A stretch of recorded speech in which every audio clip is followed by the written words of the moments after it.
Hello everyone, welcome back smart study hub. Again एक नई chapter नए अध्याय में आप सभी का स्वागत है। हमारा टॉपिक चल रहा है DSSB and EMRS, TGT PGT mathematics. देखिए ये जो टॉपिक्स हैं ऑलमोस्ट सभी 11th जो 12th है 11th 12th का टॉपिक्स जो है ये क्या है, 9th लिख दिया क्या? हाँ, 9th to 12th ही लगा लीजिए। 9th to 12th complete topic आपके टीजीटी एंड पीजीटी, चाहे आपका कोई भी टीजीटी पीजीटी एग्जाम हो तो उनमें ये टॉपिक्स आते हैं, तो उनके डिटेल्स में ही हम क्लासेस ले रहे हैं। आज का हमारा टॉपिक चल रहा है, कल हमने क्लास ली थी सेट्स एंड रिलेशंस पे पार्ट 1। आज हमारा सेकंड पार्ट और लास्ट पार्ट रहेगा, ये कंप्लीट करा देते हैं। थोड़ी सी लंबी क्लास हो सकती है, लेकिन सारे के सारे इम्पोर्टेंट कंसेप्ट, आपके ट्रिक्स, जितने भी फॉर्मूले बन रहे हैं वो सारे के सारे आज कवर हो जाएंगे। जितने भी क्वेश्चंस सेट्स एंड रिलेशन से बन रहे हैं वो आपके सारे कवर हो जाएंगे आज। तो क्लास में लास्ट तक बने रहना और क्लास को ज़्यादा से ज़्यादा शेयर कर देना, लाइक करना बिल्कुल भी ना भूलें और कमेंट करके पूछ सकते हैं आप जो भी आपके मन में क्वेरीज हैं।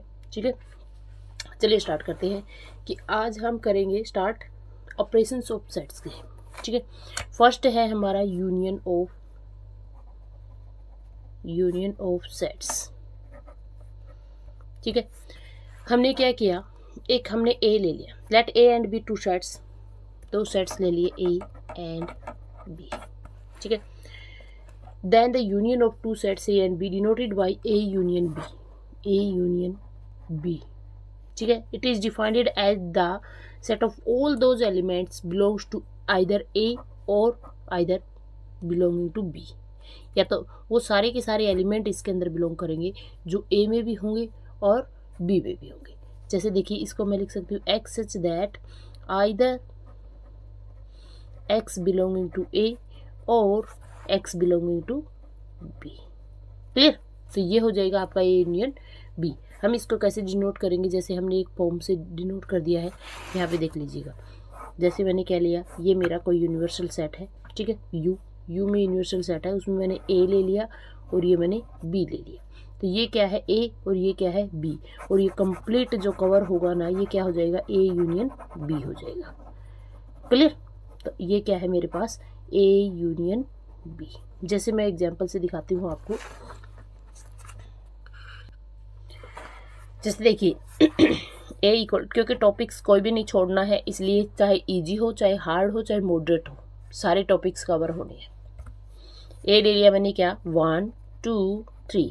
बी क्या ले लिया, बी इक्वल टू 4 एंड 5। तो ए यूनियन बी क्या आ जाएगा, A union B equal to 1 2 3 4 and 5। Clear? इसकी कुछ प्रॉपर्टीज हैं, देख लीजिएगा। प्रॉपर्टीज क्या है ए यूनियन की? देखिए, अगर मैं लूँ, फर्स्ट प्रॉपर्टी है ए यूनियन बी बराबर होता है बी यूनियन ए के। अगर आप ए यूनियन बी कीजिए या बी यूनियन ए कीजिए, दोनों ही क्या होते हैं, बराबर होते हैं, मतलब कॉम्यूटेटिव प्रॉपर्टी आपकी होल्ड होती है। सेकंड प्रॉपर्टी है associative property. Associative property A union B कीजिए, उसके साथ यूनियन सी कीजिए, या फिर ए का यूनियन बी यूनियन सी कीजिए, मतलब एसोसिएटिव प्रॉपर्टी आपकी होल्ड हो जाएगी। थर्ड है आपके पास खुद का यूनियन खुद के साथ लेंगे तो खुद के बराबर ही आ जाएगा। ठीक है, A union A equal to क्या आ जाएगा, ए के बराबर आ जाएगा। फिर आता है कि ए का यूनियन अगर मैं फाई के साथ करूँगी तो ए ही रहेगा, कोई फर्क नहीं पड़ने वाला है। ठीक है, फिर आता है अगर मान लीजिए मैं यूनियन ले लूँ क्या, ए यूनियन यूनिवर्सल सेट के साथ ले लेंगे तो मेरे पास यूनिवर्सल सेट आ जाएगा, कंप्लीट सेट आ जाएगा ना। फिफ्थ है, इम्पोर्टेंट है, देखिए, इफ़ ए कंटेंट कर रहा है किसमें, बी में, देन ए यूनियन बी बड़े वाला ही सेट आ जाएगा, A union B equal to B आ जाएगा। कैसे? जैसे मान लीजिए ए ले लिया मैंने 1 2, ठीक है, और बी ले लिया क्या 1 2 3। ठीक है, तो ए यूनियन बी क्या आ रहा है, बी के बराबर नहीं आ रहा क्या, 1 2 3 आ रहा है ना। क्या यहाँ पे ए किस में कंटेंट कर रहा है, ए कंटेंट कर रहा है किस में, बी में। ठीक है, तभी हम कह सकते हैं कि बड़ी वाली वैल्यू आ जाएगी। अगर ए कंटेंट कर रहा है बी में, इंटरसेक्शन छोटे वाला आ जाता है। ठीक है, नेक्स्ट है आपके पास ए हमेशा किस में कंटेंट होता है, ये 6 प्रॉपर्टी ए कंटेन करता है किसमें, ए यूनियन बी में, एंड बी कंटेन करता है किसमें, ए यूनियन बी में। करता है ना ऑलवेज, ये हमेशा कंटेन करेंगे। बिल्कुल, आप खुद भी एग्जांपल लेके देख सकते हो। ठीक है, अब देखिए नेक्स्ट है आपके पास A union B equal to 5 हुआ, तब आपके पास क्या आ जाएगा, देन ए इक्वल टू 5 और एंड और रही आएगा यहाँ पे, एंड बी इक्वल टू 5। दोनों ही सेट्स जब 5 हो जाएंगे तब आप कहोगे कि A union B equal to 5। ठीक है, उम्मीद है यूनियन से रिलेटेड आपकी कोई भी प्रॉब्लम्स नहीं रही होगी। फिर भी अगर प्रॉब्लम होती है ना, मतलब अगर दिमाग कह रहा है कि कुछ डाउट है, तो आप एग्जाम्पल लीजिएगा और एग्जाम्पल से आप खुद करके देखिएगा। फिर भी समझ में नहीं आ रहा तो हम हैं यहाँ पे।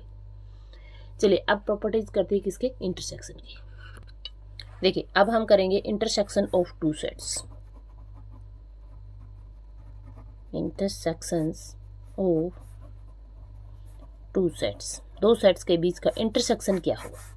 एक तो बात देखिएगा, अगर आपके एग्जाम्स है बहुत अच्छी बात है। अगर मान लीजिए आपके एग्जाम्स खत्म हो गए हैं तो देखिए एग्जाम्स हमेशा चलते रहते हैं और अपनी तैयारी, एक मैथमेटिक्स को 1 साल आपको देना पड़ता है मिनिमम। अगर आपका बेसिक भी क्लियर है ना तो भी आपको 6 मंथ प्रैक्टिस के लिए देना पड़ेगा, तभी आपके एग्जाम्स क्लियर होंगे। अदरवाइज मेहनत सब पानी में जाएगी। इसलिए अपने बेसिक को मजबूत रखिएगा और ज़्यादा से ज़्यादा प्रैक्टिस कीजिएगा। क्लियर। देखिए इंटरसेक्शन क्या होगा, लेट हमने मान लिया A and B two sets, ठीक है, and it's denoted by A intersection B. Then intersection of two sets क्या होंगे, the sets of all the elements of A and B which belongings to both A and B, जो कि दोनों में ही belong होना चाहिए। Clear. It is intersection and that it is denoted by A intersection B and it can be written as X such that X belonging to A and यहाँ पे and आ जाएगा X belonging to B। Clear. Symbol से देख लीजिएगा, यहाँ से देखिएगा, यहाँ पे हमने क्या किया, फिगर बनाया। ये मेरा यूनियन है, ये मेरा A है और ये क्या है, मेरा B है। ठीक है, तो ये जो कॉमन वाला पार्ट है ना, ये क्या है, A इंटरसेक्शन B। क्लियर। जैसे मैंने क्या किया, ए ले लिया क्या 1 2 3, ठीक है, बी ले लिया हमने क्या 2 3 4, ठीक है, तो ए इंटरसेक्शन बी क्या आ जाएगा मेरे पास 2 and 3। तो जो कॉमन आ रहा है वही क्या आ जाएगा, इंटरसेक्शन आ जाएगा। ठीक है, इसकी कुछ प्रॉपर्टीज देख लीजिएगा। इसमें भी फर्स्ट क्या है हमारे पास, कॉम्यूटेटिव प्रॉपर्टी होल्ड करती है। A union A intersection B equal होता है बी इंटरसेक्शन ए के। ठीक है, एंड एसोसिएटिव प्रॉपर्टी भी इसकी होल्ड होती है। ए का इंटरसेक्शन बी के साथ लीजिए और फिर उसका इंटरसेक्शन सी के साथ लीजिए, या फिर ए का इंटरसेक्शन बी इंटरसेक्शन सी के साथ लीजिएगा तो आपका बराबर रहेगा। कॉम्यूटेटिव और एसोसिएटिव दोनों प्रॉपर्टी को होल्ड करता है। ठीक है, किसी भी सेट का खुद के साथ अगर इंटरसेक्शन लेते हो तो वो खुद के बराबर ही आता है। ठीक है, किसी कोई सेट है ए, उसका इंटरसेक्शन अगर 5 के साथ लोगे तो वो हमेशा क्या आएगा, 5 आएगा। क्लियर। अब आप ए इंटरसेक्शन ले रहे हो, आप ए का इंटरसेक्शन यूनियन के साथ ले रहे हो तो हमेशा ए आएगा क्योंकि छोटे वाला सेट आता है। Clear. If A contain B, B में कंटेन कर रहा है मान लीजिए, then A intersection B equal to A आ जाएगा, छोटे वाला सेट आता है। ठीक है, एग्जाम्पल ले लीजिए, चाहे ए इक्वल टू ले लिया मैंने 1 2 3, ठीक है, बी ले लिया मैंने क्या 1 2 3 4।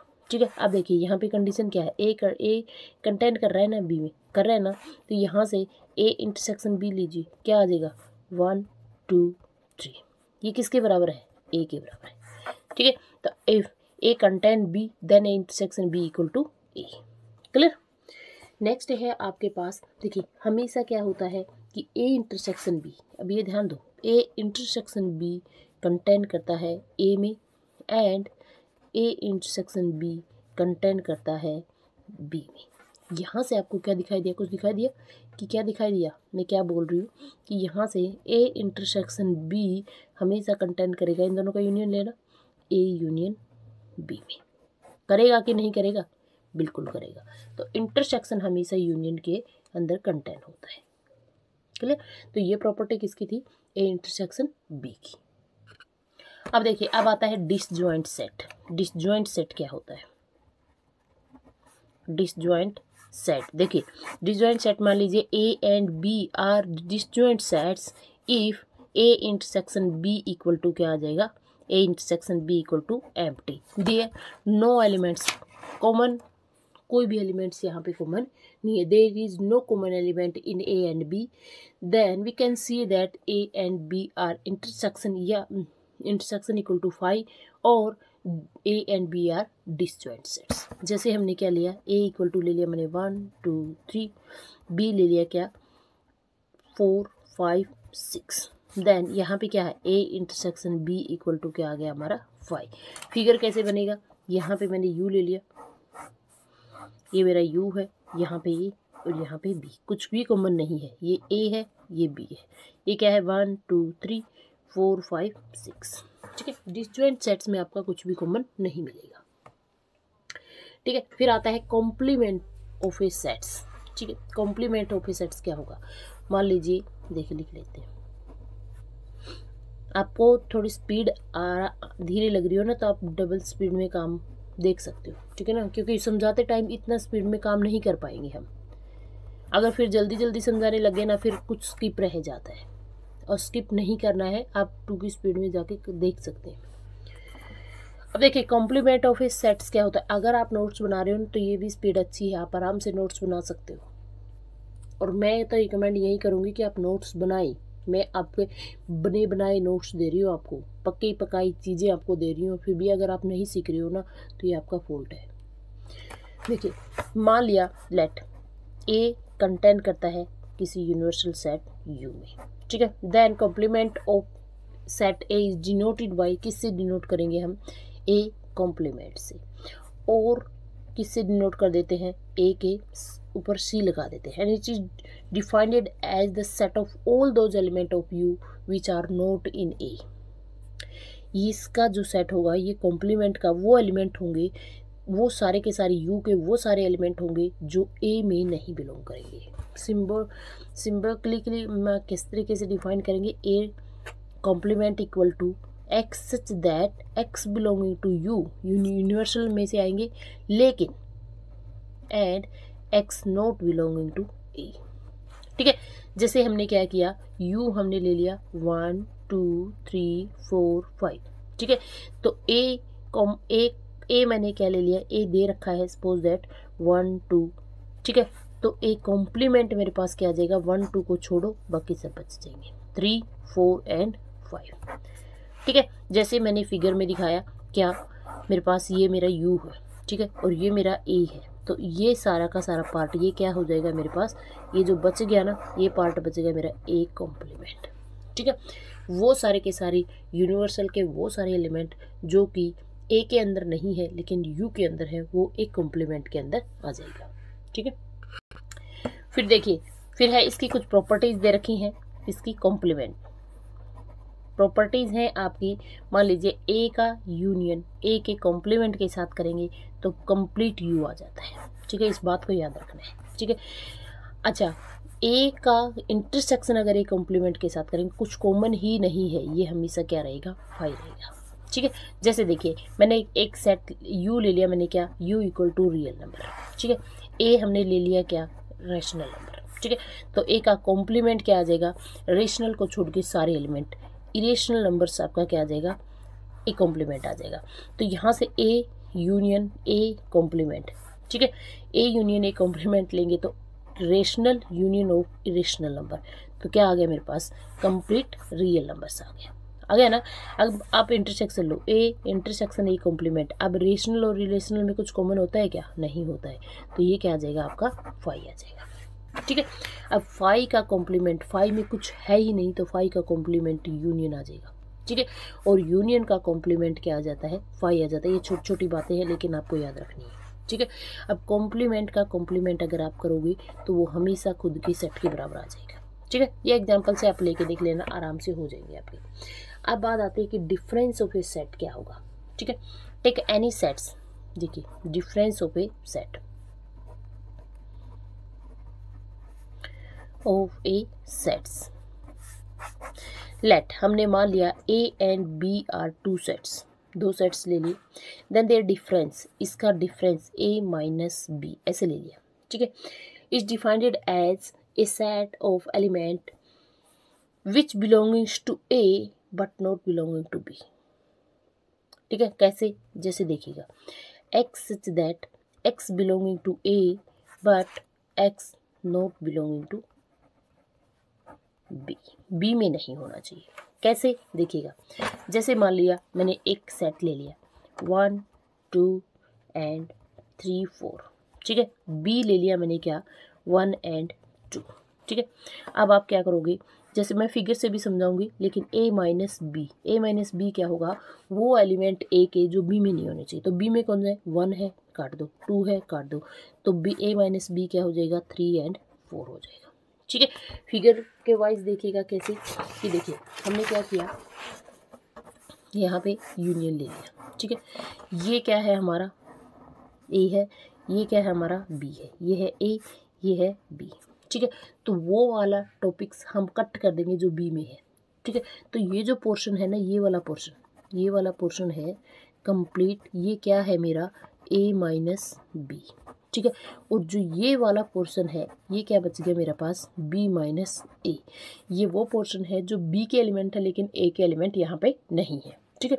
तो यहाँ पे ये क्या है, अब आप ध्यान दो क्या है, ए इंटरसेक्शन बी, ठीक है। देखिए अब ये कंप्लीट क्या है मेरे पास ए यूनियन बी, क्या मैं इसको ऐसे नहीं लिख सकती, A union B equal to A minus B union of A intersection B union of B minus A, लिख सकती हूँ ना मैं, ऐसे नहीं लिख सकते क्या। तो ए यूनियन बी को ऐसे भी लिख सकते हो, A minus B union of A intersection B union of B minus A, क्योंकि मैंने ये तीनों पोर्शंस यहाँ पे ले लिए। ये क्या है इंटरसेक्शन, ये क्या है ए माइनस बी, ये क्या है बी माइनस ए, सभी का यूनियन कर दो, क्या बन गया ए यूनियन बी, क्लियर। तो यहाँ से जो जहाँ से आपको ट्रिक्स मिले, जहाँ से आपको प्रॉपर्टीज देखने को मिले, वहाँ से आप काम कर सकते हो, ठीक है। अब देखिए नेक्स्ट टॉपिक क्या है हमारे पास, सिमेट्रिक डिफरेंस। सिमेट्रिक डिफरेंस को हम डिनोट करते हैं ए सिमेट्रिक बी से, ठीक है। सिमेट्रिक डिफरेंस क्या होता है, union of A minus B and B minus A. तो union of A minus B and B minus A का जब हम यूनियन कर देते हैं ना, तो ए सिमेट्रिक बी आ जाता है, क्लियर। तो ये होता है क्या, symmetric difference of A and B, ठीक है। It is denoted by this. अब देखिए, या फिर मैं क्या कर सकती हूँ, इस ए यूनियन बी में से अगर मैं इंटरसेक्शन को हटा दूँ तभी मेरे पास सिमेट्रिक बनेगा, है ना। देखिए ये आ गया, सिर्फ क्या निकल रहा है इंटरसेक्शन। तो ए सिमेट्रिक बी को दूसरा तरीका मेरा क्या है लिखने का, ए सिमेट्रिक बी को हम लिख सकते हैं ए यूनियन बी माइनस में ए इंटरसेक्शन बी। समझ में आया कुछ, क्योंकि ये प्रॉपर्टीज आपको याद रखनी है, कहीं आपको आंसर में ये मिलेगा, कहीं आपको आंसर में ये मिलेगा, तो आपको सभी याद रखने हैं, ठीक है। तो इस सिमेट्रिक बी को क्या लिख सकते हैं हम, इन दोनों के यहाँ से A minus B and B minus A दोनों का यूनियन ले लीजिए, या फिर क्या करोगे टोटल यूनियन में से आप इंटरसेक्शन को हटा दीजिए, तब भी आपका क्या आ जाएगा ए सिमेट्रिक बी आ जाएगा, क्लियर। फॉर एग्जाम्पल्स के लिए देख लीजिएगा एक बार, यहाँ पे देखिएगा मैंने एग्जाम्पल लिया a equal to 1 2 3 4, b equal to 2 5 8 9, ठीक है। a symmetric b, a minus b, difference of a minus a और b का डिफरेंस क्या आ जाएगा, a minus b equal to a में होना चाहिए लेकिन b में नहीं होना चाहिए, तो 2 है b में बिल्कुल है, तो 2 को काट दो, क्या आ जाएगा 1 3 एंड 4, ठीक है। तो a माइनस b आ गया, ठीक है। नेक्स्ट है आपके पास b माइनस a में आपके पास क्या आ जाएगा, b माइनस ए में आ जाएगा आपके पास, देखिए 2 है यहाँ पे है काट, मतलब 2 नहीं आएगा, ठीक है ना। 5 8 और 9, 5 8 और 9, तो ये क्या आ जाएगा b माइनस ए आ जाएगा। अब a सिमेट्रिक b निकालेंगे तो क्या आ जाएगा मेरे पास, इन दोनों का union a minus B union of b minus A, ठीक है। इट मीन्स क्या आ जाएगा, ये आ जाएगा 1 3 4 5 8 एंड 9, तो ये क्या बन जाएगा ए सिमेट्रिक बी बन जाएगा, क्लियर। उम्मीद है इतना यहाँ तक आपको समझ में आ गया होगा। अब आता है कि law of algebra of sets क्या होते हैं, आइडम्पोटेंट सेट्स कौन से होते हैं। आइडम्पोटेंट रहेगा कुछ भी नहीं, हो सकता है एक क्लास और बन जाए, लेकिन मैं यहाँ से आपके कंटेंट कंप्लीट होंगे। आइडेम्पोटेंट सेट्स ला क्या होगा हमारे पास, देखिएगा A union A equal to A, A intersection A equal to A, ये होता है आइडेम्पोटेंट ला। चलिए नेक्स्ट है आपके पास आइडेंटिटी ला क्या होगा। आइडेंटिटी ला क्या होगा आपके पास, देखिए ए का यूनियन अगर मैं फाई के साथ करूँगी तो मेरे पास ए मिलेगा, ए का इंटरसेक्शन अगर मेरे पास यूनियन के साथ करूँगी, यूनिवर्सल सेट के साथ करेंगे तो मेरे पास क्या आ जाएगा, ए आ जाएगा। मतलब आइडेंटिटी क्या करेंगे, ऐसा एलिमेंट मैं किसके साथ यूनियन करूँ कि मुझे सेम मिल जाए, तो फाई के साथ अगर यूनियन करूँगी तो सेम मिल जाएगा। ऐसा सेट जिसके साथ मैं इंटरसेक्शन करूँ तो मुझे क्या मिल जाए, खुद सेट मिल जाए। तो इंटरसेक्शन अगर यूनिवर्सल सेट के साथ करोगे तो आपका खुद का मिलेगा। तो सेम परछाई मुझे मिल रही है ना, तो वो क्या होती है, हमारी आइडेंटिटी होती है। क्लियर। एसोसिएटिव और कम्यूटेटिव मैंने आपको बता ही दिया था प्रॉपर्टी जब की थी, तो ठीक है। फिर आता है डिस्ट्रीब्यूटिव लॉ क्या होता है। डिस्ट्रीब्यूटिव जब आ जाए ना तो हमेशा याद रखना है कि दो ऑपरेशन लगेंगे, ठीक है। डिस्ट्रीब्यूटिव लॉ कैसे, इसमें दो ऑपरेशन लगेंगे। कैसे, ए के साथ यूनियन कर रहे हो, अंदर इंटरसेक्शन आ जाएगा, ठीक है। इसको अलग अलग करोगे सी सी सी, इसको अलग अलग करोगे तो A union B intersection of A union C, ठीक है। फिर अगर मान लीजिए बाहर मैं इंटरसेक्शन लेती हूँ तो अंदर क्या आ जाएगा, यूनियन आ जाएगा, ठीक है। तो क्या आ जाएगा, ए इंटरसेक्शन बी यूनियन, अब देखो यहाँ पे यूनियन है तो यूनियन रहेगा, union of A intersection C. समझ में तो आ रहा है ना। देखिए बोर मत होना, बस जब इंटरेस्ट आने लग जाएगा ना इन चीज़ों से तब समझ लेना कि आप लोगों को समझ में आ रहा है, कुछ आप क्रिएटिव कर रहे हो, कुछ चीज़ें आपके बेसिक्स क्लियर हो रहे हैं, आपको समझ में आ रहा है, ठीक है। अगर आप बोर हो रहे हैं तो इट मीन्स कहीं ना कहीं कमी है। इस बोरनेस को थोड़ा सहन कीजिएगा और नोट्स बनाइएगा, एग्जाम्पल लीजिएगा, आपकी ये सब चीज़ें याद रहेंगी आपको, ठीक है। और बताइएगा कि मैं कितनी डिटेल से काम करवा रही हूँ, एक एक टॉपिक्स आपका कवर हो रहा है, कुछ भी आपका स्किप नहीं हो रहा है। नेक्स्ट देखिए डी मॉर्गन लॉ क्या होता है। डी मॉर्गन्स लॉ क्या होता है, देखिएगा अगर मैं ए यूनियन बी का कॉम्प्लीमेंट लेती हूँ तो मेरे पास क्या आ जाएगा, ए यहाँ पे अगर कॉम्प्लीमेंट लेते तो जब बाहर लेके आओगे तो इंटरसेक्शन बन जाएगा, A complement intersection of B complement, ठीक है। नेक्स्ट है आपके पास ए इंटरसेक्शन बी का आप कॉम्प्लीमेंट लोगे तो क्या बन जाएगा, A complement union of B complement. Clear, समझ में आया क्या। ए यूनियन बी का कॉम्प्लीमेंट लोगे तो ए कॉम्प्लीमेंट इंटरसेक्शन आ जाएगा यहाँ पे, और इंटरसेक्शन है यहाँ पे तो यहाँ पे क्या आ जाएगा, यूनियन आ जाएगा। तो ये होता है आपका डी मॉर्गन लॉ, ठीक है। देखिए अब कुछ फॉर्मूले जो हैं जो कि प्रैक्टिकल प्रॉब्लम्स को सोल्व करने के लिए आते हैं, ठीक है। और that is very very important, जितने स्टार लगाओ उतने स्टार यहाँ पे लगा सकते हो, ठीक है। लेट हमने मान लिया कि ए बी एंड सी तीन सेट्स हैं आपके पास, then N of A union B क्या होगा, एन ऑफ ए प्लस में एन ऑफ बी माइनस में N of A intersection B. देखिएगा ये इंटरसेक्शन बाहर क्यों लेते हैं पता क्या, जब आप ए लोगे तब भी इंटरसेक्शन आएगा, जब आप कंप्लीट बी लोगे तब भी इंटरसेक्शन आएगा, लेकिन इंटरसेक्शन को मुझे एक ही बार ऐड करना है तो हमने एक बार इसको हटा दिया है, ठीक है।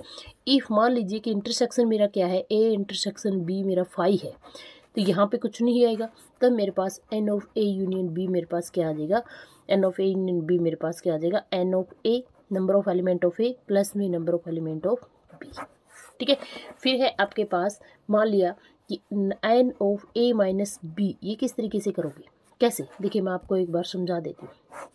मैंने क्या किया है, ये मेरा यू है, ये मेरा क्या है, ए है, ये मेरा क्या है, बी है, तो हम यही तो एलिमेंट लेते हैं ना, क्या लेते हैं, ये सेट क्या होता है, ए माइनस बी होता है, और ये वाला पोर्शन क्या होता है, बी माइनस ए होता है। अगर मैं इस कंप्लीट ए में से इंटरसेक्शन को हटा दूँ तो मुझे ए माइनस बी मिल जाएगा। तो एन ऑफ ए में से मैंने क्या किया, N of A intersection B हटा दिया। Clear, N of B minus A क्या बन जाएगा मेरे पास, अगर मैं कंप्लीट बी में से इंटरसेक्शन हटा दूँ तो मुझे बी माइनस ए मिल जाएगा, ठीक है। तो number of element of B minus में number of element of A intersection B, तो यहाँ से आपको ये वाला फॉर्मूला मिल जाएगा। क्लियर, देखिएगा लास्ट है आपके पास N of number of element of A union number of B union C, इसका क्या आ जाएगा, पहले तीनों को ऐड कर दो, number of element of A plus N of B plus N of C, ठीक है। फिर तीनों के इंटरसेक्शन को हटा दो, दो दो करके, N of A intersection B minus में N of B intersection C minus में number of C intersection A, clear, and plus में N of A intersection B intersection C. तो इस तरीके से आपको ये याद रखना है, ठीक है। कई बार क्या देंगे, यूनियन पूछ लेते हैं, तो ये सब दिया मिलता है, ठीक है। कई बार आपसे यूनियन दे देंगे, इनमें से एक चीज़ स्किप कर देंगे तो आपसे वैल्यू पूछ सकते हैं। तो ये फॉर्मूलेज आपको याद होंगे तभी आप क्वेश्चन को निकाल पाएंगे, क्लियर। फ़ोन कभी भी बंद हो सकता है, इसलिए जितना हो सकता है मैं क्लास को कंप्लीट करने की कोशिश करूँगी। अगर कोई टॉपिक रह भी जाता है तो हम नेक्स्ट क्लास में कवर कर लेंगे, ठीक है। चलिए नेक्स्ट देखिएगा। अब देखिए हम नेक्स्ट टॉपिक करेंगे ऑर्डर्ड पेयर क्या होता है। ऑर्डर्ड पेयर, ऑर्डर्ड पेयर है आपका क्या, let A and B two non empty set ले लिया, ए भी नॉन एम्प्टी है और बी भी मेरा क्या है, नॉन एम्प्टी सेट्स है, ठीक है। लेट ए बिलोंगिंग टू ए में बिलोंग कर रहा है और बी में बिलोंग कर रहा है, ठीक है। बी यानी टू एलिमेंट्स, दो एलिमेंट ले लिए, then the element of the form A comma B is known as ordered pair of the sets. ये क्या है मेरे पास, ऑर्डर्ड पेयर, ठीक है। फर्स्ट एलिमेंट आपका क्या है, ए से बिलोंग कर रहा है, सेकंड एलिमेंट आपका बी से बिलोंग कर रहा है। इसकी कुछ प्रॉपर्टीज है, ठीक है। कैसे देखिएगा, ए फर्स्ट है A comma B not equal to B comma A. ये इक्वल कब होंगे, ए कोमा, इन जनरल ये बराबर नहीं होते। A comma B equal to B comma A कब इक्वल हो जाएंगे, जब ए बी के बराबर हो जाएगा, तभी आप क्या कह सकते हो कि ये दोनों इक्वल है, ठीक है। जैसे देखिएगा हमने ले लिया ए, मैंने ले लिया क्या जैसे 1 2 ले लिया, ठीक है, 1 और 2 ले लिया, ये क्या 2 और 1 के बराबर है क्या। देखो कोरस्पॉन्डिंग एलिमेंट अगर बराबर होंगे ना, तभी आप ऑर्डर्ड पेयर सेट को क्या कर सकते हो, इक्वल कह सकते हो। तभी आप कहोगे कि ये इन जनरल आपका ये इक्वल नहीं होता है, ठीक है। एंड सेकंड है आपके पास, जब इक्वल कब होगा, सेकंड है A comma B equal to C comma D. Equal होगा if and only if A equal to C and B equal to D, तभी आपका ये क्या होगा, इक्वल हो जाएगा, ठीक है। तो ये थे आपके इम्पोर्टेंट पॉइंट्स। फ़ोन बिल्कुल बंद होने वाला है, डेड होने वाला है, तो थर्ड क्लास हम लेके आएंगे सेट एंड थ्योरी की। बस थर्ड क्लास में आपके जितने भी इम्पोर्टेंट टॉपिक रहेंगे वो कवर करा देंगे, फिर उसके बाद क्वेश्चन सीरीज स्टार्ट हो जाएगी, ठीक है। या फिर मैं यही सोच रही हूँ कि पहले हम टॉपिक्स को ही कवर कर लेते हैं, उसके बाद हम क्वेश्चन सीरीज की प्रैक्टिस करेंगे। ये आप मुझे कमेंट करके बताना कि क्वेश्चन साथ के साथ लगाएं या फिर कंप्लीट सिलेबस को कवर करके फिर क्वेश्चंस को लगाएंगे, तो उसी तरीके से हम क्वेश्चन लगा लेंगे, ठीक है। अब मेरे पास कुछ मैसेज आए थे, उनके आंसर दे देती हूँ। बच्चे कह रहे हैं कि 8 to 12 कवर करवा दो, ठीक है। हम डेली पहले हमारी चल रही है 11th से लेके 12th तक की सीरीज चल रही है। पहला टॉपिक हमारा चल रहा है हमारा सेट एंड रिलेशंस, ठीक है। साथ साथ हम 8th क्लास से शुरू कर देंगे, लेकिन ये नहीं कि हम आपको NCERT पढ़ाएंगे या फिर कुछ ऐसी पर्टिकुलर बुक पढ़ाएंगे, नहीं। मैं आपको ऑल ओवर सभी का डिटेल निकाल के 8th क्लास से वो टॉपिक उठा लूँगी, मतलब 6 to 12 कहिएगा आप, वो टॉपिक जो कि आपके कॉम्पिटिटिव एग्जाम्स में आते हैं, ठीक है। देखिए 6 to 10 तो आपका हर कहीं मैथमेटिक्स आता है, इतना मैथमेटिक्स तो आपको आना ही चाहिए। तो एक सीरीज़ में वहाँ पे TGT के रिगार्ड्स में आपका एक फोल्डर बना दूंगी, जहाँ पे आपको 6 to 10th आपको टॉपिक्स मिल जाएंगे, ठीक है। उनमें मैं 11 12 वाले भी ऐड कर दूंगी और 6 to 10th वाले, क्योंकि TGT में ये वाले टॉपिक्स आते हैं, ठीक है। PGT में आपका क्या होता है, PGT में आपका 11th 12th तो आता ही है, 11th and 12th must be, ये आपका 80% आता है 11th 12th, लेकिन आपका ग्रेजुएशन ऐड कर देते हैं, BA BSc को ऐड कर देते हैं, ठीक है। तो यहाँ पे आपको ग्रेजुएशन पे फोकस रखना है। तो PGT वाले टारगेट में आपको ये नहीं देखना है कि मैम ने PGT फोकस फोल्डर क्या बना रखा है। तो जो TGT होगा वहाँ पे आपको 6 to 12th टॉपिक मिलेगा, ठीक है, और PGT होगा वहाँ से 11th to BSc ग्रेजुएशन के टॉपिक्स आपको मिल जाएंगे, ठीक है। तो मिलते हैं फिर से नेक्स्ट टॉपिक के साथ, तब तक के लिए जय हिंद जय भारत। बेफिक्र होकर अपनी तैयारी कीजिएगा, बस मेहनत कीजिएगा, मेहनत आपकी रंग जरूर लाएगी।